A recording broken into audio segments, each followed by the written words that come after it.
మనకి రీసెంట్గా బీసీసీఐ ఒక స్టేట్మెంట్ ఇచ్చింది, గుర్తుందా? ఏంది భయ్యా అని అడగ మాకు, నేనే చెప్తా విను. మనకి రీసెంట్గా బీసీసీఐ ఏం చెప్పింది, మేము ఇక్కడ నుంచి పాకిస్తాన్తో బైలాటరల్ సిరీస్ కానీ ట్రై సిరీస్ కానీ ఏది కూడా ఇక్కడ నుంచి ఆడబోము, అసలు ఆ థాటే మా మైండ్లోకి రానియం అని చెప్పిందా? అయితే మరి ఇక్కడ కొంతమందికి డౌట్స్ వస్తున్నాయి, భయ్యా బైలాటరల్ సిరీస్లు ట్రై సిరీస్లు ఆడినంది ఓకే, మరి రేపు మనకి ఏషియా కప్ జరుగుతుంది కదా, ఏషియా కప్లో చూసుకుంటే 2 టీమ్స్ 3 టీమ్స్ కాదు, మొత్తం ఏకంగా 6 టీమ్స్ ఉన్నాయి. అవేంది, ఇండియా, పాకిస్తాన్, శ్రీలంక, ఆఫ్ఘనిస్తాన్, దాని తర్వాత బంగ్లాదేశ్, యూఏఈ, ఇలాగ 6 టీమ్స్ ఉన్నాయి. 6 టీమ్స్ ఉంటే అది బైలాటరల్ సిరీస్ అవుతుంది, ట్రై సిరీస్ అవుతుంది. మరి 6 టీంలు ఉండే కాబట్టి మరి ఏషియా కప్లో మరి ఇండియా ఆడిద్దా అంటే, సో మరి అది మన చేతిలో లేదనమాట. అది కేవలం బీసీసీఐ చేతిలో మాత్రమే ఉంది.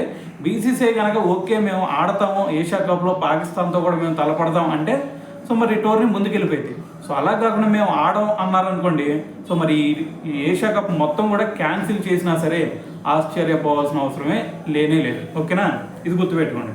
అయితే మరి ఇప్పుడు ఇదంతా ఓకే, కానీ మరి ఏసీసీ అంటే ఏషియన్ క్రికెట్ కౌన్సిల్ ఏం ఆలోచిస్తుంది అనేది కూడా మనం తెలుసుకోవాలి కదా. సో మనకు వచ్చిన అప్డేట్ ప్రకారం ఏంటంటే, ఏసీసీ ఈ ఏషియా కప్ని అన్నీ సజావుగా సాగితే ముందుకు తీసుకెళ్దాం అని చూస్తుందంట. కాకపోతే 2 చేంజెస్ చేద్దాం అనుకున్నదంట. ఆ 2 చేంజెస్ ఏంటంటే, మనకి ఇండియాకి పాకిస్తాన్ మధ్య ప్రజెంట్ పరిస్థితి ఎలా ఉంది, పచ్చగడ్డి వేసినా సరే బగ్గుమని ఇంత ఫైర్ వచ్చేలా కనిపిస్తుంది. సో కాబట్టి మరి టోర్నీ చూసుకుంటేనో ఈ సంవత్సరం ఇండియాలో కండక్ట్ చేయాలి. సో అందుకని మరి ఇండియాలో ఈసారి తీసుకెళ్ళి యూఏఈలో పెడదాం.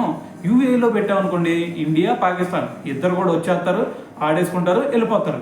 సో ఇదొక చేంజ్ చేసి, ఇంకో చేంజ్ ఏంది, మనం ఎప్పుడు కూడా 50 అవర్స్లో కండక్ట్ చేస్తాం కదా. సో ఈసారి అలాగొద్దు, కేవలం 20 అవర్స్లోనే కుదిర్చేసి మరి ఏషియా కప్ని కంప్లీట్ చేసేద్దాం అని చెప్పేసి మరి ఏసీసీ అయితే చూస్తుందన్నమాట. సో మరి దీని గురించి మరి మీరేమనుకుంటున్నారు అనేది కూడా తెలియాలి కదా.